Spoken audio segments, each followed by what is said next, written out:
तुभ्यं भवत्यदनुभावादेणमोको विवाग्निर्गणमतिरभिजं दुर्गायते प्राज्ञमौलिः सकलवचनचेतो देवता भारती सा ममवचसिद्धत्तां सन्निधिं मानसे च तपो विद्याविरक्त्यादिसद्गुणो काकरानहं आदिराजगुरोन्वन्दे हयग्रीवपदाश्रयात् पूज्याय राघवेन्द्राय सत्यधर्मरताय च अयतां कल्पवृक्षाय नमतां कामधेनवे ब्रह्मचर्यहरिप्रीतसविद्यावादशालिनः इष्टदान् कष्टहर्तॄन्नः विद्यावान्यान् मुनीन् नमः। श्रीगुरुभ्यो नमः। ಯಾರು ಜ್ಞಾನಿಯಾಗಿದ್ದಾನೋ ಅವನಿಗೆ ಮೋಕ್ಷ ಎಂಬುದು ನಿಶ್ಚಿತ ಅಂತ ಐತರೇಯ ಉಪನಿಷತ್ತು ತಿಳಿಸಿಕೊಟ್ಟಿದೆ. ಅದು ಅಲೀಶಾನಿ ಹವೈ ಹವ ಅಸ್ಮೈ ಭೂತಾನಿ ಬಲಿಭರಂತಿ ಅಂತ ಹೇಳಿಕೊಂಡು ಎಲ್ಲವನ್ನೂ ಕೂಡ ಹೇಗೆ ಆ ವೈದ ಎಂಬಂತಹ ಋಷಿಯನ್ನು ಉದಾಹರಣೆಯನ್ನಾಗಿ ಕೊಡ್ತಾರೆ. ಅವನು ಎಲ್ಲವನ್ನೂ ಕೂಡ ಜೀವನು ತಾನು ಮಾಡತಕ್ಕಂಥ ಬೇರೆ ಬೇರೆ ಕರ್ಮಗಳನ್ನು ಭಗವಂತನಲ್ಲಿ ಅರ್ಪಿಸ್ತಾನೋ ಆ ರೀತಿಯಾಗಿ ಆ ಭೋಗದ ಎಲ್ಲ ವಸ್ತುಗಳನ್ನು ಕೂಡ ಭಗವಂತನಿಗೆ ಅರ್ಪಿಸ್ತಾರೆ ಅಂತ ನಮಗೆ ಉಪನಿಷತ್ತು ತಿಳಿಸಿಕೊಡ್ತದೆ. ಅದಾದ ನಂತರ ಆ ಭಗವಂತನಿಗೆ ಏನು ಹೆಸರು, ಅಂತಹ ಭಗವಂತನಿಗೆ ಏನು ಅಂತ ಕರೀತಾರೆ ಅಂತ ಕೇಳಿದರೆ ಅದಕ್ಕೆ ಉಪನಿಷತ್ತು ಉತ್ತರವನ್ನು ಕೊಡ್ತದೆ. ತತ್ಸತ್ಯಂ ಎಂಬುದಾಗಿ. ಏನು ತತ್ಸತ್ಯಂ ಅಂತ ಹೇಳಿದರೆ ಅವನು ಸತ್ಯ.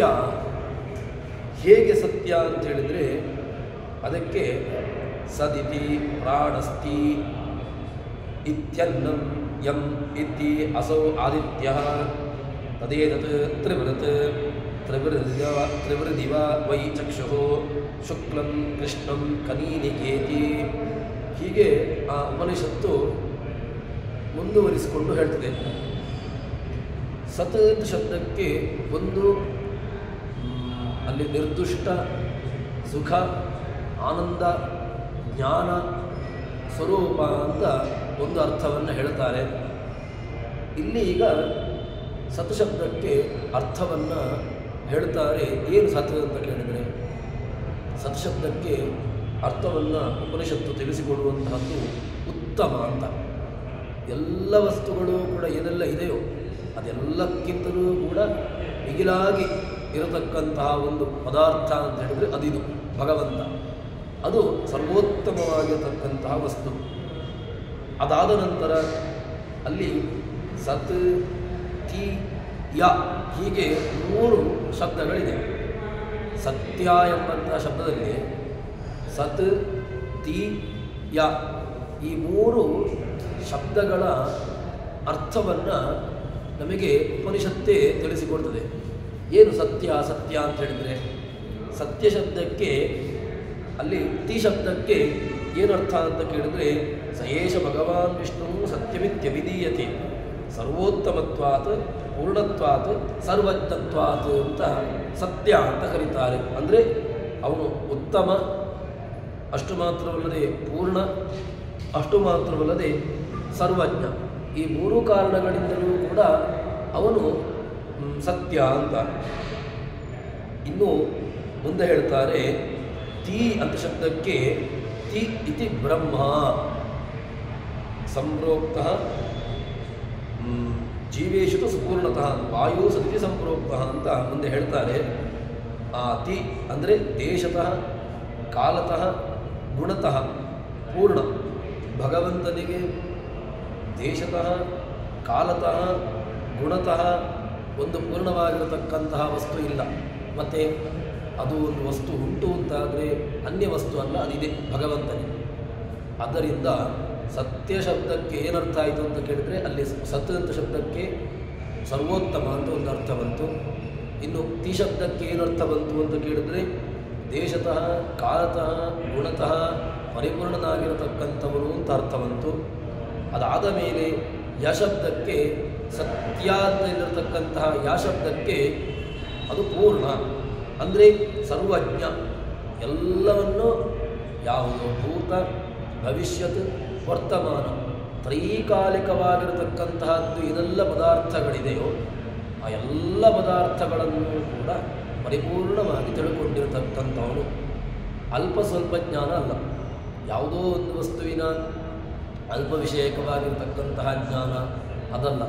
ನಮ್ಮಲ್ಲಿರತಕ್ಕಂತಹ ಜ್ಞಾನವು ಅದು ಯಾವುದೋ ಒಂದು ವಸ್ತುವಿನ ಪರಿಮಿತವಾಗಿರತಕ್ಕಂತಹ ಜ್ಞಾನ ಇರ್ಬೋದಷ್ಟೇ ಹೊರತು ಸರ್ವೋತ್ತಮವಾಗಿರತಕ್ಕಂತಹ ಜ್ಞಾನ ಇಲ್ಲ ನಮಗೆ. ಎಲ್ಲ ವಸ್ತುವಿನ ಭೂತ ಭವಿಷ್ಯತ್ ವರ್ತಮಾನ ರೀತಿಯ ಜ್ಞಾನ ನಮ್ಮಲ್ಲಿಲ್ಲ.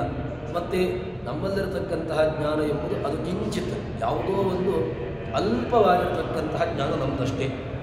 ಆದರೆ ಭಗವಂತನ ಜ್ಞಾನ ಅದು ಸರ್ವೋತ್ತಮವಾಗಿರತಕ್ಕಂತಹ ಜ್ಞಾನ, ಪರಿಪೂರ್ಣವಾಗಿರತಕ್ಕಂತಹ ಜ್ಞಾನ ಅಂತ ಹೇಳ್ತಾರೆ. ಇನ್ನು ಮುಂದೆ ಅದನ್ನು ಪ್ರಾಣದೇವರಲ್ಲಿಯೂ ಕೂಡ ಕಿಂಚಿತ್ತಾಗಿ ಸಮನ್ವಯವನ್ನು ಮಾಡ್ತಾರೆ. ಪ್ರಾಣನೂ ಕೂಡ ಸತ್ ತನಿಸಿಕೊಂಡಿದ್ದಾನೆ. ಅದನ್ನೇ ಆಚಾರ್ಯ ಮಧ್ವರು ತಮ್ಮ ಭಾಷ್ಯದಲ್ಲಿ ಹೇಳ್ತಾರೆ. ವಾಯು ಶ್ರುತಿ ಸಂಪ್ರೋಕ್ತಃ ಜೀವೇಶು ಸಂಪೂರ್ಣತಃ ಅಂತ ಅದನ್ನು ಮಧ್ವರು ತಮ್ಮ ಭಾಷ್ಯದಲ್ಲಿ ತೋರಿಸಿಕೊಡ್ತಾರೆ. ವಾಯುವನ್ನು ಕೂಡ ಸತ್ ಅಂತ ಕರೆದಿದ್ದಾರೆ. ಏನು ಸತ್ ಅಂತ ಹೇಳಿದರೆ ಅವನು ಜೀವರಲ್ಲಿ ಎಲ್ಲ ಕಡೆ ಪೂರ್ಣನಾಗಿರತಕ್ಕಂಥವನು. ಮತ್ತು ಪ್ರಾಣನಿಗೂ ಕೂಡ ಸತ್ವ, ಈ ಒಂದು ಅರ್ಥವನ್ನು ಹೇಳುವಾಗ ಪ್ರಾಣನಲ್ಲೂ ಕೂಡ ಇದ್ದುಕೊಂಡು ಪ್ರಾಣನಿಗೆ ಸತ್ವವನ್ನು ಕೊಟ್ಟವನು ಅಂತ ಅರ್ಥವನ್ನು ಹೇಳಿದಾಗ ಅಲ್ಲಿ ಸತ್ ಅಂತ ಪ್ರಾಣನನ್ನು ಕರಿಬೋದು. ಇನ್ನು ಮುಂದೆ ಚತುರ್ಮುಖ ತೀ ಶಬ್ದಕ್ಕೆ ಅಲ್ಲಿ ಕಿರಣ ಅಂತ ಅರ್ಥ ಇದೆ.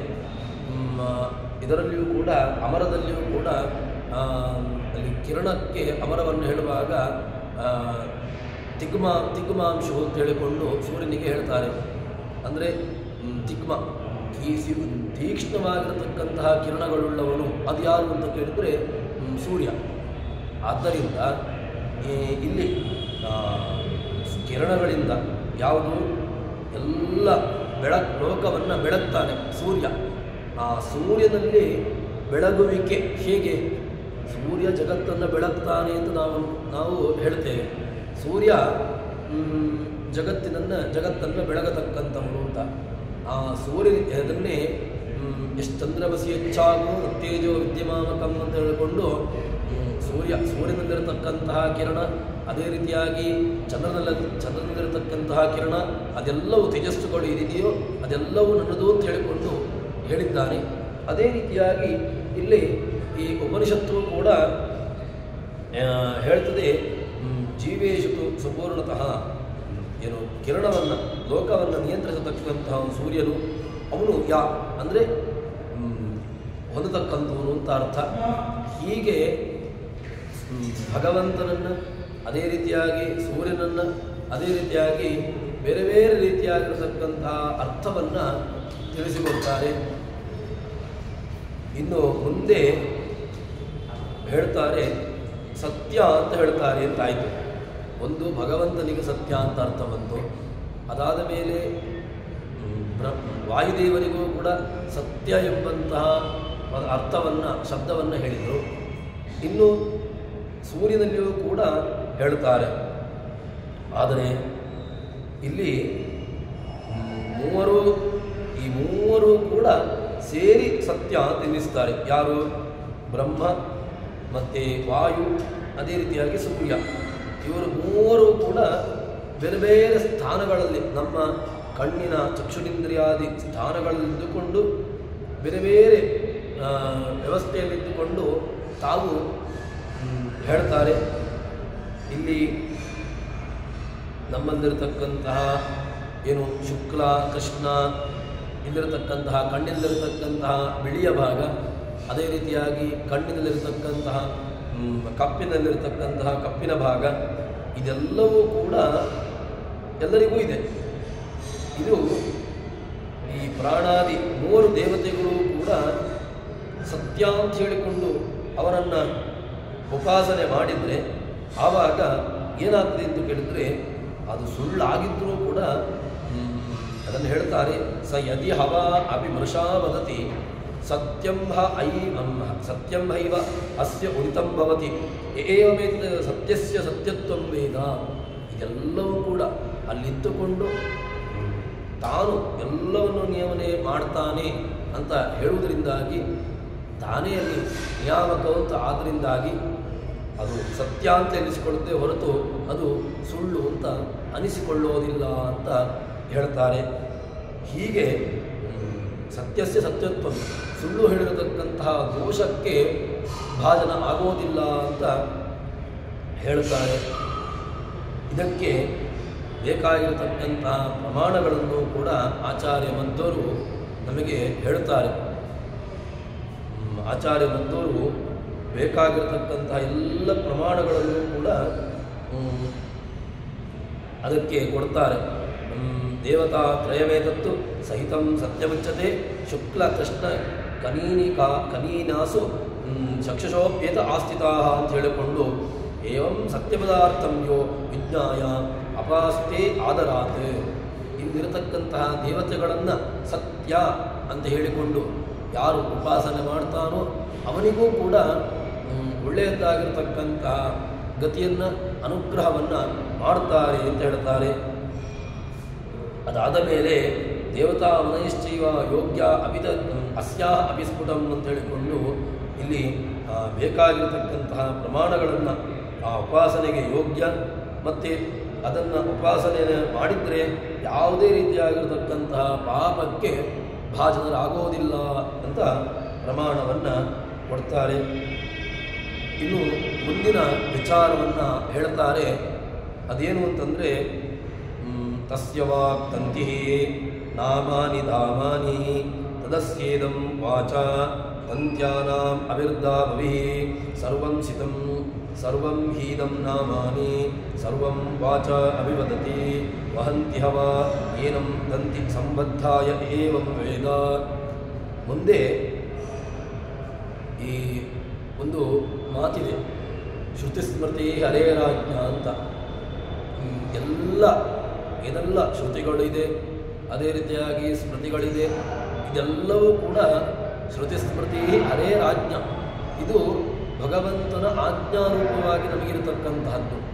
ಭಗವಂತ ಎಲ್ಲ ಜೀವರಾಶಿಗಳಿಗೆ ಮಾಡಿರತಕ್ಕಂತಹ ಒಂದು ರೀತಿಯಾಗಿರ್ತಕ್ಕಂತಹ ಆಜ್ಞಾವಾಕ್ಯಗಳು ಶ್ರುತಿ ಸ್ಮೃತಿ ಹರೇರಾಜ್ಞ ಅಂತ. ಹೀಗೆ ಅದರ ವಿಚಾರವನ್ನು ನಮಗೆ ಇಲ್ಲಿ ಐತರೇಯ ಉಪನಿಷತ್ತು ತಿಳಿಸಿಕೊಡ್ತದೆ. ಏನು ಅಂತಂದರೆ ಈ ಭಗವಂತನ ಆಜ್ಞೆಗೆ ಏನು ನಿಯಮ ಇದೆ, ಅದು ಯಾವುದು ಅಂತ ಕೇಳಿದರೆ ಹಿಂದೆ ಹೇಳಿದ ಹಾಗೇನೆ ಶ್ರುತಿ ಸ್ಮೃತಿಗಳು. ಆ ಶ್ರುತಿ ಸ್ಮೃತಿಗಳು ಅದು ವೇದವಾಣಿ ಅಂದರೆ ನಾರಾಯಣನ ಆಜ್ಞೆ ಅಂತ ಹೇಳಿಕೊಂಡು ಇರತಕ್ಕಂತಹದ್ದು ಯಾವುದು ಅಂತ ಕೇಳಿದರೆ ಶ್ರುತಿಗಳು. ಅದೇ ರೀತಿಯಾಗಿ ಸ್ಮೃತಿಗಳು. ಈ ಶ್ರುತಿಗಳು ಸ್ಮೃತಿಗಳು ಏನು ಮಾಡ್ತವೆ ಅಂತ ಕೇಳಿದರೆ ಅದನ್ನು ತಸ್ಯ ವಾಕ್ತಂತಿ, ಆ ಭಗವಂತನ ಮಾತಿನ ರೂಪದಲ್ಲಿರತಕ್ಕಂತಹದ್ದು ಏನು ಶ್ರುತಿಗಳು ಸ್ಮೃತಿಗಳು, ಅದು ಹಗ್ಗ. ಈ ಹಗ್ಗದ ಕಾರ್ಯ ಏನು ಅಂತ ಕೇಳಿದರೆ ಅದು ಬಂಧನಕ್ಕಿರುವಂತಹದ್ದು. ಹಗ್ಗವನ್ನು ಯಾವುದಕ್ಕೆ ನಾವು ಉಪಯೋಗ ಮಾಡ್ತೇವೆ ಅಂತ ಕೇಳಿದರೆ ಯಾವುದಾದ್ರೂ ಒಂದು ವಸ್ತುವನ್ನು ಕಟ್ಟಬೇಕು ಅಂತಾದರೆ ಬಂಧನಕ್ಕೆ ಒಳಪಡಿಸಬೇಕು ಅಂತಾದರೆ ಅದಕ್ಕೆ ಹಗ್ಗದ ಮೂಲಕವಾಗಿ ನಾವು ಅದನ್ನು ಕಟ್ಟುತ್ತೇವೆ. ಅದೇ ರೀತಿಯಾಗಿ ಇಲ್ಲಿ ಹೇಳ್ತಾರೆ, ಈ ವೇದವಾಣಿ ಏನಿದೆ ಇದು ಆಜ್ಞೆ. ಈ ಆಜ್ಞೆ ಅದು ಒಂದು ರೀತಿಯಾಗಿರತಕ್ಕಂತಹ ಪಾಶ, ದೊಡ್ಡ ಹಗ್ಗ. ಈ ಹಗ್ಗ ಏನು ಮಾಡ್ತದೆ ಅಂತ ಕೇಳಿದರೆ ಈ ಬ್ರಹ್ಮ ರುದ್ರ ಇತ್ಯಾದಿ ಶಬ್ದಗಳಿದೆ. ಏನು ಹೇಳ್ತಾರೆ ಅಂತ ಕೇಳಿದರೆ ನಾಮಾನಿ ಧಾಮಾನಿ. ಇನ್ನು ಉಳಿದಂತಹ ನಾಮಗಳು ಏನು ಧಾಮ ಶಬ್ದಕ್ಕೂ ಕೂಡ ಹಗ್ಗ ಅಂತಲೇ ಅರ್ಥ.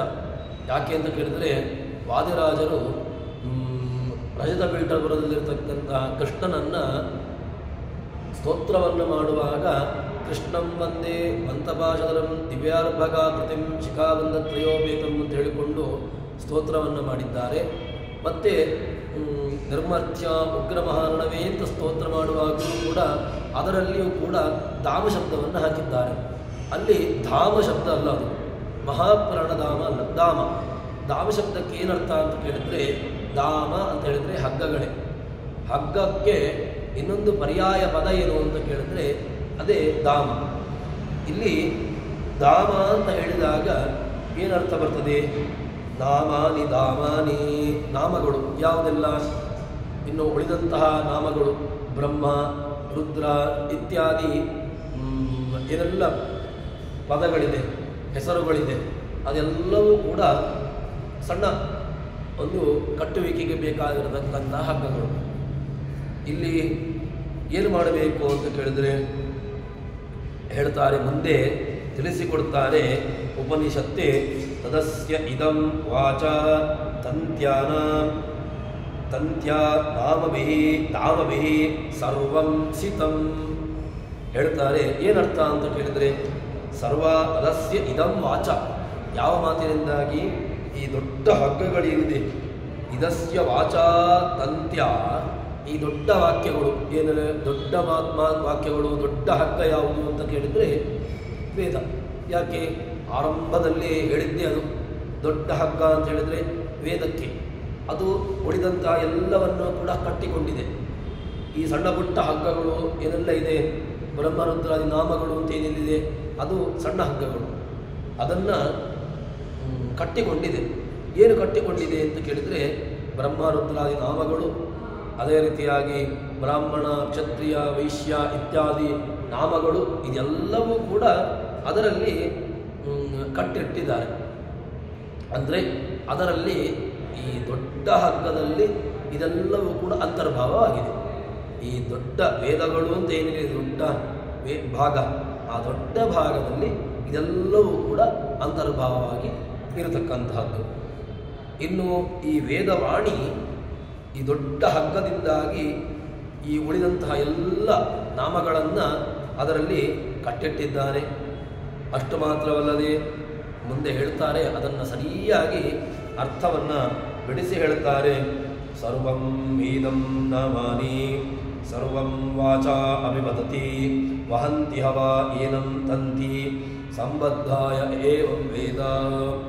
ಸಣ್ಣ ಸಣ್ಣ ಹಗ್ಗಗಳು, ಬ್ರಹ್ಮರುದ್ರಾದಿ ದೇವತೆಗಳು, ಅದೇ ರೀತಿಯಾಗಿ ಬ್ರಾಹ್ಮಣಾದಿ ಸಕಲ ವರ್ಣಗಳೂ ಕೂಡ ಏನು ಯಾರ ಒಂದು ಕಟ್ಟುವಿಕೆಗೆ ಬದ್ಧತೆ, ಯಾರ ಮಾತಿಗೆ ಅವರು ಸಿಕ್ಕಿಬಿದ್ದಿದ್ದಾರೆ ಅಂತ ಕೇಳಿದರೆ ಭಗವಂತನ ಒಂದು ಮಾತಿಗೆ ತಾವು ಕಟ್ಟು ಬಿದ್ದಿದ್ದಾರೆ.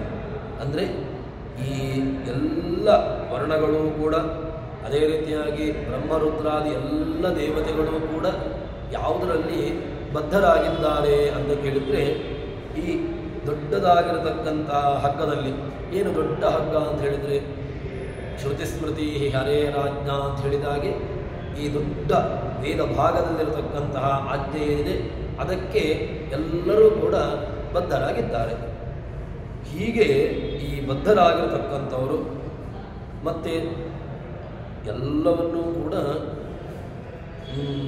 ಎಲ್ಲ ಹೆಸರುಗಳು ಕೂಡ ಸರ್ವಾಣಿ ನಾಮಾನಿ ಯಮಾವಿಶಂತಿ ತಂ ವೈ ವಿಷ್ಣುಂ ಪರಮಂ ಉದಾಹರಂತಿ. ಏನು ಯಾನಿ ನಾಮಾನಿ ಗೌಣಾನಿ ವಿಖ್ಯಾತಾನಿ ಮಹಾತ್ಮನಃ ಯಶಿಭಿಪ್ಪರಿಗೇತಾನಿ ತಾನಿ ವಕ್ಷ್ಯಾಮಿ ಭೂತಯೇ. ಹೀಗೆ ಎಲ್ಲ ನಾಮಗಳೂ ಕೂಡ ಯಾರನ್ನ ಹೇಳಲಿಕ್ಕೆ ಹೊರಟದ್ದು, ಅದಕ್ಕೆ ಬೇಕಾಗಿರತಕ್ಕಂತಹ ಪ್ರಮಾಣಗಳು ನಮಗೆ ಇದು. ಯಾನಿ ಗೌಣಾನಿ ನಾಮಾನಿ ವಿಖ್ಯಾತಾನಿ, ಯಾವುದೆಲ್ಲ ಗೌಣ ಶಬ್ದವಾಗಿ ಗೌಣ ಪದಗಳು ಅಂತ ಇದೆಯೋ, ಈಗ ಗೌಣವಾಗಿರತಕ್ಕಂತಹ ಅಗ್ನಿರ್ಮಾಣವಕ ಅಂತ ಇತ್ಯಾದಿ ಅಲ್ಲಿ ಗೌಣವಾಗಿ ನಾವು ಅರ್ಥವನ್ನು ಹೇಳ್ತೇವೆ. ಏನು ಅಗ್ನಿರ್ಮಾಣವಕ ಅಂತ ಹೇಳಿದಾಗ ಅಗ್ನಿ ಸದೃಶ ಅಂದರೆ ಬೆಂಕಿಯೇ ಅಂತ ಅರ್ಥವನ್ನು ಹೇಳುವುದಿಲ್ಲ. ಅಗ್ನಿ ಸದೃಶ ತೇಜ ಅಗ್ನಿ ತೇಜೋವಂತಹ ಬ್ರಾಹ್ಮಣ ಅಥವಾ ಮಾಣವಕ ಅಂತ ಅರ್ಥವನ್ನು ಹೇಳ್ತೇವೆ. ಇದೇ ರೀತಿಯಾಗಿ ಭಗವಂತನಲ್ಲಿರತಕ್ಕಂತಹ ಯಾವುದೆಲ್ಲ ನಾಮಗಳಿದೆ, ಯಾನಿ ಗೌಣಾನಿ ನಾಮಾನಿ ವಿಖ್ಯಾತಾನಿ, ಇನ್ನು ಯಾವುದೆಲ್ಲ ಪದಗಳು ಯಾವುದೆಲ್ಲ ಹೆಸರುಗಳು ಭಗವಂತನಿಗೆ ಅಂತಲೇ ಹೇಳಿ ಇದೆಯೋ ಆ ಶಬ್ದಗಳು ಕೂಡ ಅದು ಭಗವಂತನಲ್ಲಿ ಹೇಳ್ತದೆ ಅಂತ ಹೇಳಿಕೊಂಡು ಸಿದ್ಧ, ಅದನ್ನು ಮತ್ತೆ ಅರ್ಥ ಮಾಡಬೇಕು ಅಂತಿಲ್ಲ. ಹೀಗೆ ಯಾನಿ ಗೌಣಾನಿ ನಾಮಾನಿ ವಿಖ್ಯಾತಾನಿ ಮಹಾತ್ಮನಃ ಋಷಿಭಿಪ್ಪರಿಗೇತಾನಿ ಅಂತ ಹೇಳಿಕೊಂಡು ಋಷಿಗಳು ಇದನ್ನು ಯಾರಿಗೆ ಸಮನ್ವಯ ಮಾಡ್ತಾರೆ ಅಂತ ಅದನ್ನು ಭಗವಂತನಿಗೆ ಸಮನ್ವಯವನ್ನು ಮಾಡ್ತಾರೆ ಅಂತ ಹೇಳ್ತಾರೆ. ಅದಾದ ಮೇಲೆ ಇನ್ನು ಉಳಿದಂತಹ ಎಲ್ಲ ವರ್ಣಗಳು ಯಾವುದೆಲ್ಲ ವರ್ಣಗಳು ಅಂತಿದೆಯೋ ಭಗವಂತ ಗೀತೆಯಲ್ಲಿಯೂ ಕೂಡ ಈ ನಿಯಮವನ್ನು ತಾನು ಹೇಳ್ತಾನೆ. ಯಾರು ಯಾವ ಯಾವ ವರ್ಣಕ್ಕೆ ಯಾವ ಯಾವ ರೀತಿಯಾಗಿರ್ತಕ್ಕಂತಹ ಕಾರ್ಯಗಳು ಎಂಬುದನ್ನು ಅಲ್ಲಿ ಕೃಷ್ಣ ಹೇಳ್ತಾನೆ. ಅದೇ ರೀತಿಯಾಗಿ ಎಲ್ಲ ವರ್ಣದವರು ಕೂಡ ಯಾರ ಆಜ್ಞೆಗೆ ಬದ್ಧರಾಗಿದ್ದಾರೆ ಅಂತ ಕೇಳಿದರೆ ಸಹಜವಾಗಿ ಅವರೆಲ್ಲರೂ ಕೂಡ ಭಗವಂತನ ಆಜ್ಞೆಗೆ ಬದ್ಧರಾಗಿರತಕ್ಕಂಥವರು. ಭಗವಂತನ ಆಜ್ಞೆಯನ್ನು ಶಿರಸಾವಹಿಸಿ ತಾವು ತಮ್ಮ ಕೆಲಸವನ್ನು ಕಾರ್ಯವನ್ನು ಮಾಡತಕ್ಕಂಥವರು. ಹೀಗೆ ಎಲ್ಲರೂ ಕೂಡ ಸಕಲ ವರ್ಣದವರು ಬ್ರಹ್ಮಾದಿ ಸಕಲ ದೇವತೆಗಳು ಕೂಡ ಯಾರ ಆಜ್ಞೆಗೆ ಬದ್ಧರಾಗಿದ್ದಾರೆ ಅಂತ ಕೇಳಿದರೆ ಅದು ಭಗವಂತನ ಆಜ್ಞೆಗೆ ಬದ್ಧರಾಗಿದ್ದಾರೆ ಅಂತ ಹೇಳ್ತಾರೆ. ಅದಾದ ಮೇಲೆ ಮುಂದೆ ಹೇಳ್ತಾರೆ ಎಲ್ಲದರಲ್ಲೂ ಕೂಡ ಇದು ಹೆಸರುಗಳು ಭಗವಂತನದ್ದೇ ಎಂಬುದಾಗಿ ಯಾರು ಉಪಾಸನೆಯನ್ನು ಮಾಡ್ತಾನೆ ಅವನಿಗೆ ಏನಾಗ್ತದೆ ಅಂತ ಕೇಳಿದರೆ ವಹಂತಿ ಹವ ಏನಂ ತಂತಿ ಸಂಬದ್ಧಾಯ ಸರ್ವಂ ವಾಚ ವಿವದತಿ, ಅವನನ್ನು ದೇವತೆಗಳು ಕೂಡ ಅವನಿಗೆ ಪುರಸ್ಕಾರವನ್ನು ಮಾಡ್ತಾರಂತೆ. ಯಾಕೆ? ಒಳ್ಳೆಯ ಚೇತನ, ಇಷ್ಟು ಒಂದು ಭಗವಂತನನ್ನು ಉಪಾಸನೆಯನ್ನು ಮಾಡ್ತಾ ಇದ್ದಾನೆ, ಆದ್ದರಿಂದಾಗಿ ಅವನು ಸಚ್ಚೇತನ ಅಂತ ಹೇಳಿಕೊಂಡು ಅವನ ಉಪಾಸನೆಯನ್ನು ಮಾಡ್ತಾರೆ ಅಂತ ಹೇಳ್ತಾರೆ.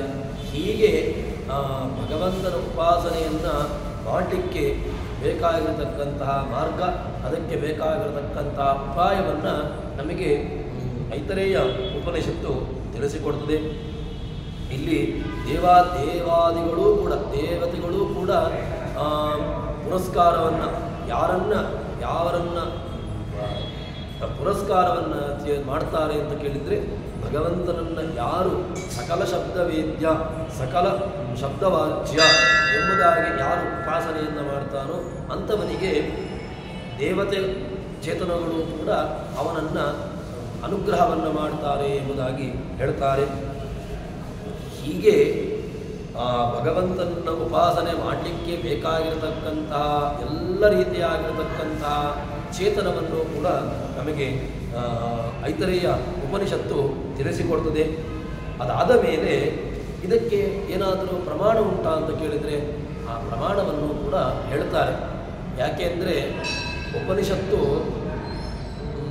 ಯಾವುದೇ ಒಂದು ವಿಚಾರವನ್ನು ಹೇಳಿತು ಅಂತಾದರೆ ಅದನ್ನು ಆಚಾರ್ಯರು ಕೇವಲ ಒಂದು ವಿಚಾರವನ್ನು ಮಂಡನೆ ಮಾಡೋದಿಲ್ಲ, ಮತ್ತು ಅದು ಎದ್ದಿರತಕ್ಕಂತಹ ಮಾತು ಎಂಬುದನ್ನು ಸರಿಯಾಗಿ ಪ್ರಮಾಣಬದ್ಧವಾಗಿ ಅದನ್ನು ಹೇಳ್ತಾರೆ. ಹೀಗೆ ಅದರಲ್ಲಿ ಈ ಹಿಂದೆ ಹೇಳಿರತಕ್ಕಂತಹ ಏನು ಮಾತುಗಳಿದೆ ಅದಕ್ಕೆ ಬೇಕಾಗಿರತಕ್ಕಂತಹ ಎಲ್ಲ ಪ್ರಮಾಣವನ್ನು ಕೂಡ ತಿಳಿಸಿಕೊಡ್ತಾರೆ.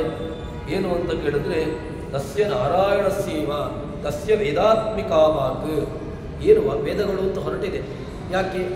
ವೇದಗಳು ಅಪೌರುಷೇಯವಾಗಿರತಕ್ಕಂತಹ ವೇದಗಳು ಯಾರನ್ನೋ ಒಬ್ಬರನ್ನು ಕುರಿತು ಹೊರಟಿದ್ದಲ್ಲ. ಯಾಕೆ? ವೇದ ಅದರಲ್ಲಿ ಆರಂಭದಲ್ಲಿ ಅಗ್ನಿ ಅಂತ ಇರ್ಬೋದು, ವಾಯು ಅಂತ ಇರ್ಬೋದು, ಅಥವಾ ಇನ್ನಿತರ ದೇವತಾ ಪದವಿಯನ್ನು ದೇವತಾ ವಿಷಯಕವಾಗಿ ಇರ್ಬೋದು. ಆದರೆ ಆಚಾರ್ಯ ಮಧ್ವರು ಅದಕ್ಕೆ ಬೇಕಾಗಿರತಕ್ಕಂತಹ ಪ್ರಮಾಣವನ್ನು ಐತರೇಯ ಉಪನಿಷತ್ತಿನಲ್ಲಿ ಹೇಳುವಾಗ ಅದಕ್ಕೆ ಬೇಕಾಗಿರತಕ್ಕಂತಹ ಪ್ರಮಾಣವನ್ನು ಕೂಡ ಕೊಡ್ತಾರೆ. ತಸ್ಯ ನಾರಾಯಣ ಸೀಮ ಸರ್ವ ವೇದಾತ್ಮಿಕಾ ವಾಕ್, ಏನು ವೇದಗಳು ಅಂತ ಇದೆ ಅದೆಲ್ಲವೂ ಕೂಡ ವೇದ ವಾಣಿ. ಅದು ಭಗವಂತನನ್ನು ಹೇಳಲಿಕ್ಕೆ, ಭಗವಂತನನ್ನು ಅವನ ವ್ಯಾಪ್ತತೆಯನ್ನು ಹೇಳಲಿಕ್ಕಿರತಕ್ಕಂತಹದ್ದು. ಮತ್ತು ಅಷ್ಟು ಮಾತ್ರವಲ್ಲದೆ ಆ ವಾಣಿ ಅದು ಏನಿದೆ ಅಂತ ಕೇಳಿದರೆ ಇಡೀ ಜಗತ್ತನ್ನು ಬಂಧಿಸತಕ್ಕಂತಹ ಸಾಮರ್ಥ್ಯ. ವೇದ ಇಡೀ ಜಗತ್ತನ್ನು ಬಂಧನ ಮಾಡಲಿಕ್ಕಿರತಕ್ಕಂತಹ ಸಾಮರ್ಥ್ಯ ಆ ವೇದಕ್ಕಿದೆ. ಹೀಗೆ ತಂತಿರೂಪ ಜಗದ್ಬಂಧೆ ನಾಮಬ್ರಹ್ಮಾದಿಗಮ್ಯ ಚೇತ್, ನಾಮ ಮತ್ತು ಜಗದ್ಬಂಧೆ ಈ ಮಾತು ಏನಿದೆ ಅದು ಜಗತ್ತನ್ನು ಬಂಧನ ಮಾಡಲಿಕ್ಕೆ ಸಾಮರ್ಥ್ಯವುಳ್ಳದ್ದು. ಇಡೀ ಜಗತ್ತನ್ನು ಬಂಧನ ಮಾಡಲಿಕ್ಕೆ ಬಂಧನ ಮಾಡಬೇಕು ಅಂತಾದರೆ ಇಡೀ ಜಗತ್ತನ್ನು ಬಂಧನ ಮಾಡುವಂಥದ್ದು ಯಾವುದು? ಯಾವುದೋ ಒಂದು ಸಣ್ಣ ಹಗ್ಗದಿಂದಾಗಿ ಯಾವುದೋ ಒಂದು ಸಣ್ಣ ವಸ್ತುವನ್ನು ಬೇಕಾದರೂ ಕಟ್ಟಬಹುದು.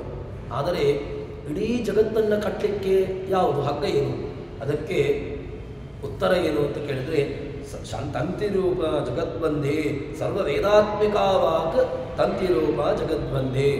ಜಗತ್ತನ್ನು ಬಂಧನ ಮಾಡಲಿಕ್ಕೆ ಸಾಮರ್ಥ್ಯವುಳ್ಳಂಥದ್ದು ಯಾವುದು ಅಂತ ಕೇಳಿದರೆ ಅದೇ ಭಗವಂತನ ವಾಣಿ. ಆ ವೇದ ರೂಪವಾಗಿರತಕ್ಕಂತಹ ವಾಣಿಯೇ ಅದು ಜಗತ್ತನ್ನು ಬಂಧನ ಮಾಡಲಿಕ್ಕೆ ಸಾಮರ್ಥ್ಯವುಳ್ಳದ್ದು. ಮತ್ತು ವಿಪ್ರಕ್ಷತ್ರಿಯ ವೈಜ್ಞಾನಿರೋವಂ ಅಖಿಲಮೇವತು ಧಾಮ ತೇನೈವ ವಿಜ್ಞಾತಿ ಸಕಲಂ ಜಗದಚ್ಯುತಃ. ಅಚ್ಯುತ ಚ್ಯುತಿರಹಿತ ಭಗವಂತ ಏನು ಮಾಡ್ತಾನೆ? ಅವನು ಎಲ್ಲವನ್ನೂ ಕೂಡ ಬ್ರಾಹ್ಮಣಾದಿ ಸಕಲ ವರ್ಣವನ್ನು, ಅದೇ ರೀತಿಯಾಗಿ ಎಲ್ಲವನ್ನೂ ಕೂಡ ತಾನು ಕಟ್ಟಲಿಕ್ಕೆ ಸಾಮರ್ಥ್ಯವುಳ್ಳವನು. ಅಷ್ಟು ಮಾತ್ರವಲ್ಲದೆ ಇನ್ನು ಹೇಳ್ತಾರೆ, ಇದೆಲ್ಲ ಏನು ಕೇಳಿದರೆ ಇದು ಒಂದು ರೀತಿಯಾಗಿರತಕ್ಕಂತಹ ಸಣ್ಣ ಪುಟ್ಟ ಹಗ್ಗಗಳು. ಈ ದೊಡ್ಡ ಹಗ್ಗ ಯಾವುದು ಅಂತ ಕೇಳಿದರೆ ಅದು ವೇದವಾಕ್. ಉಳಿದಂತಹದ್ದು ಸಣ್ಣ ಹಗ್ಗ ಯಾವುದು ಅಂತ ಕೇಳಿದರೆ ಈ ಏನು ಪದಗಳು, ಬ್ರಹ್ಮಾದಿ ಪದಗಳು ಏನಿದೆ, ಅದೇ ರೀತಿಯಾಗಿ ಬ್ರಾಹ್ಮಣಾದಿ ಪದಗಳು ಏನಿದೆ ಅದು ಸಣ್ಣ ಹಗ್ಗದಂತಿರತಕ್ಕಂತಹದ್ದು. ಹೀಗೆ ಈ ಅಚ್ಯುತ ಏನು ಮಾಡ್ತಾನೆ ಅಂತ ಕೇಳಿದರೆ ಎಲ್ಲವನ್ನೂ ಕೂಡ ಬಂಧನ ಮಾಡಲಿಕ್ಕೆ ಸಾಮರ್ಥ್ಯವುಳ್ಳವನು. ಅಂತಹ ಆ ಸಾಮರ್ಥ್ಯವುಳ್ಳಂತಹ ಭಗವಂತ ಎಲ್ಲವನ್ನೂ ಕೂಡ ಬಂಧಿಸ್ತಾನೆ. ಬಂಧಿಸಿ ತಾನು ಈ ಜಗತ್ತಿನಲ್ಲಿ ಯಾವುದೆಲ್ಲ ಹೆಸರುಗಳಿದೆಯೋ ಅದೆಲ್ಲವೂ ಕೂಡ ಅವನದ್ದೇ. ಮತ್ತು ಯಾವ ಹೆಸರುಗಳು ಕೂಡ ಅವನದ್ದಲ್ಲದ್ದು ಅಂತ ಇಲ್ಲವೇ ಇಲ್ಲ.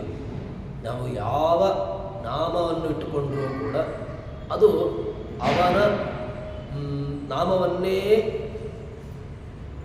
ವಹಿಸಿಕೊಂಡಿರತಕ್ಕಂತಹದ್ದು.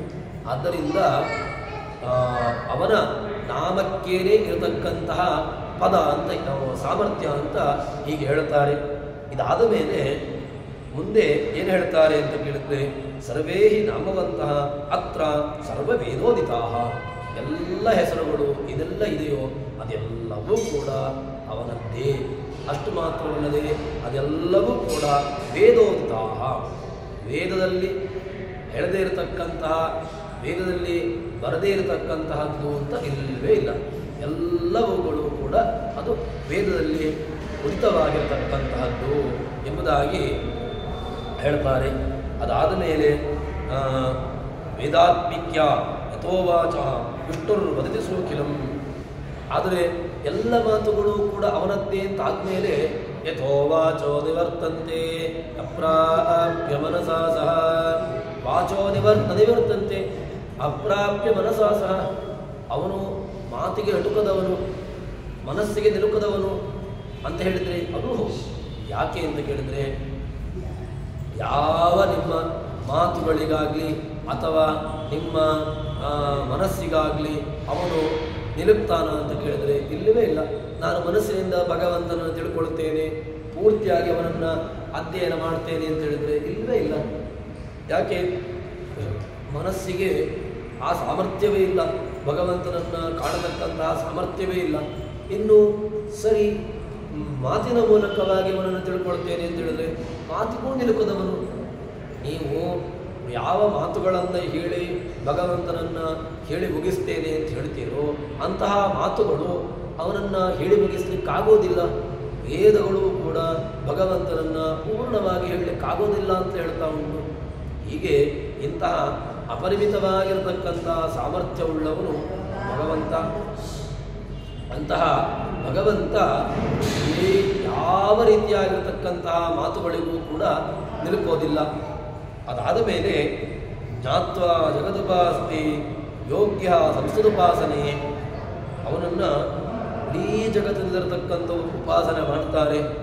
ಉಪಾಸನೆ ಮಾಡಿ ತಮ್ಮ ಪ್ರತ್ಯವಾಕಿರನ್ನೀವ ಭೂತಾನಿ ಸಹದೈವತೈ, ಅವನನ್ನು ಎಲ್ಲ ದೇವತೆಗಳು ಕೂಡ ಭಗವಂತನಿಗೆ ಎಲ್ಲ ರೀತಿಯಾಗಿರತಕ್ಕಂತಹದ್ದನ್ನು ಕೂಡ ಅರ್ಪಿಸುವಂತಹದ್ದು. ಅದಾದ ಮೇಲೆ ಎಲ್ಲ ದೇವತೆಗಳು ಕೂಡ ಉಪಾಸನೆ ಯೋಗ್ಯ, ಬ್ರಹ್ಮ ಪದವಿಗೆ ಯಾರು ಯೋಗ್ಯನೋ ಅವರು ಈ ಉತ್ತಮ ರೀತಿಯಾಗಿರತಕ್ಕಂತಹ ಉತ್ತಮ ಸ್ತರದ ಉಪಾಸನೆಯನ್ನು ಅವರು ಮಾಡುವಂತಹದ್ದು. ಹೀಗೆ ಉಪಾಸನೆಗೆ ಯೋಗ್ಯ ಅಲ್ಲದವರಿಗೆ ಕೇವಲ ಜ್ಞಾನದಿಂದಾಗಿ ಮುಕ್ತಿಯಲ್ಲಿರತಕ್ಕಂತಹ ಕೆಲವು ಮಂದಿ ಯಾರು ಸಣ್ಣ ಜ್ಞಾನಿಗಳು ಅಂತ ಯಾರಿದ್ದಾರೆ ಅವರ ಮೂಲಕವಾಗಿ ತಾವು ಜ್ಞಾನವನ್ನು ಪಡ್ಕೊಳ್ತಾರೆ. ಹೀಗೆ ಆ ಭಗವಂತನ ಉಪಾಸನೆಗೆ ಬೇಕಾಗಿರತಕ್ಕಂತಹ ಮಾರ್ಗವನ್ನು ನಮಗೆ ಸುವರ್ಣ ಶೇಷ ಗಿರಿ ಶಕ್ರ ಸೂರ್ಯಾದಿ ಮಂಜಸ ಎಲ್ಲರೂ ಕೂಡ ಏನು ವಾಯುದೇವರು ಗರುಡ ಶೇಷ ರುದ್ರ ಇಂದ್ರ ಸೂರ್ಯ ಎಲ್ಲರೂ ಕೂಡ ಯಾವುದರಿಂದ ಬಂಧಿಸಲ್ಪಟ್ಟಿದೆ ಅಂತ ಕೇಳಿದ್ರೆ ಈ ವೇದಗಳ ಏನು ಬಂಧನ ಇದೆ, ವೇದಗಳ ಧಾಮ ಏನಿದೆ ಅದರಿಂದ ಎಲ್ಲರೂ ಕೂಡ ಬಂಧಿಸಲ್ಪಟ್ಟಿದ್ದಾರೆ ಅಂತ ನಮಗೆ ಹೇಳ್ತಾರೆ. ತಥೈವ ವಾಯುನಾಬದ್ಧಂ, ಈ ವಾಯುದೇವನಿಂದಾಗಿ ಈ ದೇವತೆಗಳು ಯಾರು ವಿಷ್ಣುವಿನಿಂದ ಬದ್ಧನಾಗಿರ್ತಕ್ಕಂಥವನು ವಾಯುವಿನಿಂದ ಬದ್ಧರಾಗಿರ್ತಕ್ಕಂಥವರು ಗರುಡ ಶೇಷ ರುದ್ರಾದಿಗಳು ಇಂದ್ರಾದಿಗಳು ಸೂರ್ಯಾದಿಗಳು ಎಲ್ಲ ದೇವತೆಗಳು ಕೂಡ ಇವನ ಈ ವಾಯುವಿನ ತನ್ಮೂಲಕವಾಗಿ ಭಗವಂತನ ಬಂಧನಕ್ಕೆ ಅವರು ಒಳಗಾಗಿದ್ದಾರೆ ಅಂತ ನಮಗೆ ತಿಳಿಸಿಕೊಡ್ತದೆ. ಅದಾದ ಮೇಲೆ ಮುಂದೆ ಭಗವಂತನ ರೂಪವನ್ನು ಹೇಳ್ತಾರೆ. ಯಾವುದೆಲ್ಲ ಅಂತ ಕೇಳಿದರೆ ತಸ್ಯೋಷ್ಟಿಕ್ಲೋಮಾನಿ ತುಗ್ಗಾಯತ್ರಿ ತೃಷ್ಟುಪ್ಮಾಂಸಂ ಅನುಷ್ಟುಪ್ನಾವಾನಿ ಅಸ್ಥಿ ಜಗತಿ ಪಂಕ್ತಿರ್ಮಜ್ಜ ಪ್ರಾಣೋ ಬೃಹತಿ. ಇನ್ನು ಸಶ್ಚಂದ ಅವಿಶ್ಚಿನ್ನ ಯಶ್ಚಂದೋ ವಿಶ್ಚನ್ನ ಸ್ತಪ್ತಾಶ್ಚಂದಾಸ್ತಿ ಇತ್ಯಾಚಕ್ಷತೆ ಛಾದಯಂತ್ಯವ ಏನಂ ಛಂದಾಂಸಿ ಪಾಪಾತ್ ಕರ್ಮಣಃ ಯಸ್ಯಾಂ ಕಸ್ಯಾಚಿತ್ ದಿಶಿಕಾಮಯತೆ ಏವಮೇತತ್ ಛಂದಸಾ ಛಂದಸ್ತ್ವಂ. ಹೀಗೆ ಉಪನಿಷತ್ತು ಅವನ ಈ ಭಗವಂತನ ರೂಪದಲ್ಲಿ ಬೇರೆ ಬೇರೆ ಛಂದಸ್ಸಿನ ವ್ಯವಸ್ಥೆಯನ್ನು ಹೇಳ್ತದೆ. ಹೇಗಿದ್ದಾನೆ ಅಂತ ಕೇಳಿದರೆ ಭಗವಂತನ ಅದೇ ರೀತಿಯಾಗಿ ವಾಯುವಿನ ಮುಖ್ಯವಾಗಿ ಮೊದಲಿಗೆ ಭಗವಂತ, ಅದರ ಕೆಳಗಿನ ವ್ಯವಸ್ಥೆಯಲ್ಲಿ ವಾಯು, ಹೀಗೆ ಇವರಿಬ್ಬರ ವ್ಯವಸ್ಥೆಯಲ್ಲಿ ವಾಯು ಅದೇ ರೀತಿಯಾಗಿ ಭಗವಂತನ ವ್ಯವಸ್ಥೆಯನ್ನೇ ಮೊದಲಿಗಿಟ್ಟುಕೊಳ್ತಾರೆ. ಅದರಲ್ಲಿ ಭಗವಂತನ ಮತ್ತು ವಾಯುವಿನ ರೋಮಸ್ಥಾನೀಯವಾಗಿ ಉಷ್ಣಿಕ್ ಛಂದಸ್ಸಿನ ವೇದಮಂತ್ರಗಳು, ಈ ವೇದಮಂತ್ರಗಳು ಭಗವಂತನ ರೋಮಸ್ಥಾನೀಯವಾಗಿ ಅದು ಇರತಕ್ಕಂತಹದ್ದು ಎಂಬುದಾಗಿ ಹೇಳ್ತಾರೆ. ಇಲ್ಲಿ ಭಗವಂತನಲ್ಲಿ ಯಾವುದೇ ರೀತಿಯಾಗಿರತಕ್ಕಂತಹ ದೋಷ ಇಲ್ಲವೇ ಇಲ್ಲ. ಈ ಲೋಮ ಶ್ಮಶ್ರು ಮತ್ತು ಭೀಕರವಾಗಿರತಕ್ಕಂತಹ ಪಾಂಚಭೌತಿಕವಾಗಿರತಕ್ಕಂತಹ ರಕ್ತ ಮಜ್ಜ ಮಾಂಸ, ಅಸ್ಥಿ, ಮೇಧ, ಇದೆಲ್ಲ ಸ್ನಾಯು, ಇದೆಲ್ಲವೂ ಕೂಡ ಯಾವುದೂ ಕೂಡ ನಿಮ್ಮ ಪ್ರಾಕೃತಿಕವಾಗಿರ್ತಕ್ಕಂಥ ವ್ಯವಸ್ಥೆಯಲ್ಲಿ ಇಲ್ಲ. ಇದು ಯಾವುದೂ ಕೂಡ ನಾವು ಅಂದುಕೊಂಡಿರತಕ್ಕಂಥ ವ್ಯವಸ್ಥೆ ಅಲ್ಲವೇ ಅಲ್ಲ. ಇದು ಎಲ್ಲವೂ ಕೂಡ ಅತ್ಯದ್ಭುತವಾಗಿರತಕ್ಕಂತಹ ಅಪ್ರಾಕೃತನಾಗಿರ್ತಕ್ಕಂತಹ ಈ ಯಾವ ವ್ಯವಸ್ಥೆಯಲ್ಲಿಯೂ ಕೂಡ ಅವನನ್ನು ಚಿಂತನೆ ಮಾಡಲಿಕ್ಕಾಗದೇ ಇರತಕ್ಕಂತಹ ವ್ಯವಸ್ಥೆಯಲ್ಲಿ ಅವನಿರತಕ್ಕಂಥವನು. ಆದ್ದರಿಂದ ವಿಷ್ಣು ವಾಯುವಿನ ಅವನ ರೋಮಸ್ಥಾನೀಯವಾಗಿ ಪುಷ್ಟಿಕ್ ಛಂದಸ್ಸಿನ ಮಂತ್ರಗಳು, ಅದೇ ರೀತಿಯಾಗಿ ಚರ್ಮದ ಸ್ಥಾನೀಯವಾಗಿ ಗಾಯತ್ರಿ ಛಂದಸ್ಸಿನ ಮಂತ್ರಗಳು, ಇನ್ನು ಒಳಗಿರತಕ್ಕಂತಹ ಮಾಂಸಸ್ಥಾನೀಯವಾಗಿ ದೃಷ್ಟು ಛಂದಸ್ಸಿನ ಮಂತ್ರಗಳು, ಅದಾದ ಮೇಲೆ ನರ ಒಂದು ವ್ಯಕ್ತಿಯನ್ನು ಒಬ್ಬನನ್ನು ಕಲ್ಪನೆ ಮಾಡಬೇಕು ಅಂತಾದರೆ ಆ ವ್ಯಕ್ತಿಯಲ್ಲಿ ಸ್ನಾಯು, ಅಸ್ಥಿ, ಸೃಕ್, ತ್ವಕ್, ಅದೇ ರೀತಿಯಾಗಿ ಮಾಂಸ, ಅಸ್ಥಿ, ಮೇಧ, ಮಜ್ಜ ಇತ್ಯಾದಿ ಎಲ್ಲವೂ ಕೂಡ ಇರಲೇಬೇಕಾಗಿರತಕ್ಕಂಥದ್ದು. ಸ್ನಾಯು, ಅಸ್ಥಿ, ಸೃಕ್, ತ್ವಕ್, ಅಸ್ಥಿ, ಮಜ್ಜ, ಮಾಂಸ, ಮೇಧಸ್ಸು ಇದೆಲ್ಲವೂ ಕೂಡ ಎಲ್ಲಿ ಇದೆಯೋ ಅದನ್ನು ನೀವು ಒಂದು ವ್ಯವಸ್ಥಿತವಾಗಿರತಕ್ಕಂತಹ ಕಲ್ಪನೆಯನ್ನು ಕೊಡ್ಬೋದು. ಇಲ್ಲಿ ಭಗವಂತನಲ್ಲಿ ಹೇಳುವಾಗ ಯಾವುದೋ ಒಂದು ಲೌಕಿಕವಾಗಿರತಕ್ಕಂತಹ ಮೇಧ, ಮಜ್ಜ, ಮಾಂಸ, ಅಸ್ಥಿ ಇದು ಯಾವುದೂ ಇಲ್ಲವೇ ಇಲ್ಲ. ಇದೆಲ್ಲವೂ ಕೂಡ ಅದ್ಭುತವಾಗಿರತಕ್ಕಂತಹ ಅಪ್ರಾಕೃತವಾಗಿರತಕ್ಕಂಥ ಶರೀರ ಅವನದ್ದು. ಆದ್ದರಿಂದ ಪುಷ್ಟಿಕ್ ಛಂದಸ್ಸಿನ ಮಂತ್ರಗಳು, ಅದೇ ರೀತಿಯಾಗಿ ಇನ್ನು ಗಾಯತ್ರಿ ಛಂದಸ್ಸಿನ ಮಂತ್ರಗಳು, ದೃಷ್ಟು ಛಂದಸ್ಸಿನ ಮಂತ್ರಗಳು, ಅನುಷ್ಟು ಛಂದಸ್ಸಿನ ಮಂತ್ರಗಳು ನರಗಳಲ್ಲಿ, ಇನ್ನು ಎಲುಬಿನ ಸ್ಥಾನದಲ್ಲಿ ಅದು ಜಗತಿ ಮಂತ್ರಗಳು, ಇನ್ನು ಮಜ್ಜಾವಸ್ಥೆಯಲ್ಲಿ ಅದು ಪಂಕ್ತಿ ಛಂದಸ್ಸಿನ ಮಂತ್ರಗಳು, ಇನ್ನು ಪ್ರಾಣದಲ್ಲಿ ಬೃಹತಿ ಪ್ರಾಣ ಅಂತ ಹೇಳಿದ್ರೆ ಅದು ಬೃಹತಿ ಸಹಸ್ರ. ಆ ಬೃಹತಿ ಸಹಸ್ರ ಅದು ಭಗವಂತನ ಒಂದು ಮುಖ್ಯವಾಗಿ ಪ್ರಾಣ ಅಂತಲೇ ನಮಗೆ ಐತರೇಯ ಉಪನಿಷತ್ತು ಬೃಹತಿ ಸಹಸ್ರಕ್ಕೆ ಎಲ್ಲಿ ಸ್ಥಾನ ಕೊಟ್ಟಿದೆ ಅಂತ ಕೇಳಿದರೆ ಭಗವಂತನ ಪ್ರಾಣಮಂತ್ರಗಳು ಅಂತ. ಹೀಗೆ ಅವನನ್ನು ಉತ್ಕೃಷ್ಟವಾಗಿ ಸ್ತೋತ್ರ ಮಾಡತಕ್ಕಂತಹ ಮಂತ್ರಗಳು. ಆದ್ದರಿಂದ ಆ ಬೃಹತಿ ಮಂತ್ರಗಳು, ಪ್ರಾಣಸ್ಥಾನೀಯವಾಗಿರತಕ್ಕಂತಹ ಬೃಹತಿ ಛಂದಸ್ಸಿನ ಮಂತ್ರಗಳು.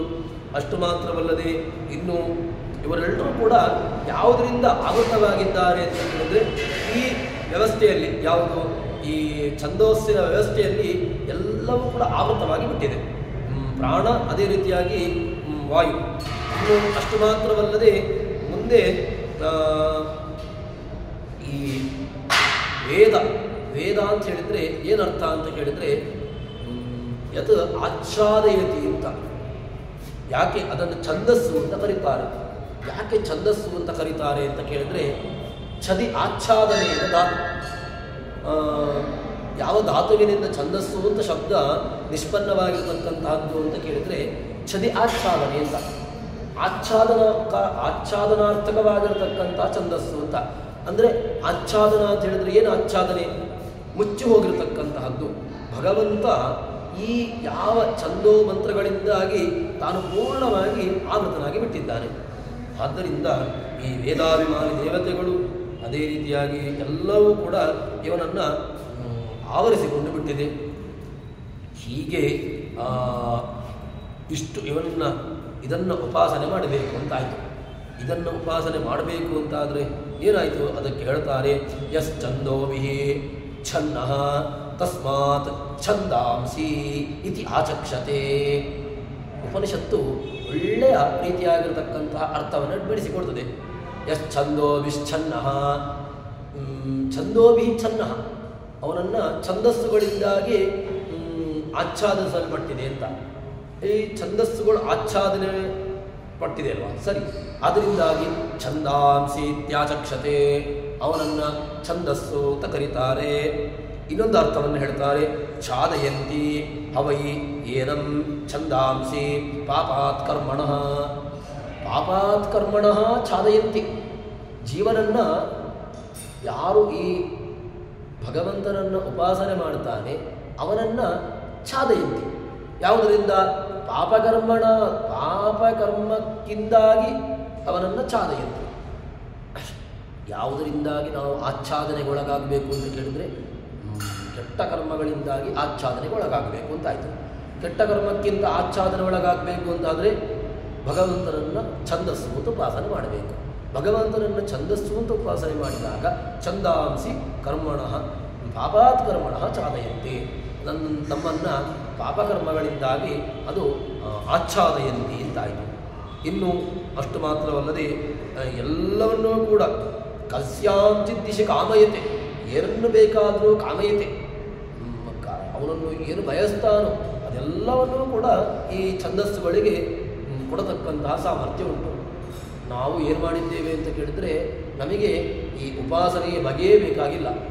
ನಮಗೆ ಈ ಗಾಯತ್ರಿಯಾದಿ, ಅನುಷ್ಠವಾದಿ, ಪಂಕ್ತ್ಯಾದಿ, ಅದೇ ರೀತಿಯಾಗಿ ಬೃಹತ್ಯಾದಿ, ಅದೇ ರೀತಿಯಾಗಿ ಮುಖ್ಯವಾಗಿ ವೇದ, ಈ ಎಲ್ಲವನ್ನೂ ಕೂಡ ನಾವು ಅದನ್ನು ಉಪಾಸನೆ ಮಾಡುವುದು ಅಂತ ಹೇಳಿದರೆ ಅದರಲ್ಲಿರತಕ್ಕಂತಹ ವ್ಯವಸ್ಥೆಯನ್ನು ತಿಳಿದು ಅದನ್ನು ಮಾಡಿದೆವು ಅಂತ ಹೇಳಿದರೆ ಆವಾಗ ಏನಾಗ್ತದೆ ಅಂತ ಕೇಳಿದರೆ ಯಾವ ರೀತಿಯಾಗಿರತಕ್ಕಂತಹ ಪ್ರತಿಬಂಧಕವನ್ನು ಕೂಡ ನಮಗೆ ಏನು ಪ್ರತಿಬಂಧಕಗಳಿದೆ ಅದೆಲ್ಲವನ್ನೂ ಕೂಡ ಭಗವಂತ ಕೊಡ್ತಾನೆ. ಅಷ್ಟು ಮಾತ್ರವಲ್ಲದೆ ಮುಂದೆ ಜ್ಞಾನಕ್ಕೆ ಪ್ರತಿಬಂಧಕ, ಮುಖ್ಯವಾಗಿ ನಮಗಿರತಕ್ಕಂತಹ ಪ್ರತಿಬಂಧಕ ಯಾವುದು ಅಂತ ಕೇಳಿದರೆ ಜ್ಞಾನ. ಆ ಜ್ಞಾನಕ್ಕೆ ಪ್ರತಿಬಂಧಕವಾಗಿರತಕ್ಕಂತಹದ್ದನ್ನೇ ಭಗವಂತ ಛಂದಸ್ಸು ಅವನನ್ನು ಉಪಾಸನೆ ಮಾಡಿದ್ದರಿಂದಾಗಿ ಅದೆಲ್ಲವನ್ನೂ ಕೂಡ ನಿವಾರಣೆ ಮಾಡುತ್ತಾನೆ ಅಂತ ಹೇಳಿಕೊಂಡು ನಮಗೆ ಐತರೇಯ ಉಪನಿಷತ್ತು ತಮ್ಮ ಮಾತಿನ ಮೂಲಕವಾಗಿ ಅದೇ ರೀತಿಯಾಗಿ ಆ ಮಂತ್ರಗಳ ಮೂಲಕವಾಗಿ ತಿಳಿಸಿಕೊಡುತ್ತೆ. ಇದು ಮುಂದಿನ ಭಾಗವನ್ನು ಮುಂದಕ್ಕೆ ಸೇರಿದಾಗ ನೋಡೋಣ ಅಂತ ಹೇಳುವಲ್ಲಿ ಪ್ರಿಯತಾ ಶ್ರೀಕೃಷ್ಣ ಅರ್ಪಿತವಸ್ತು.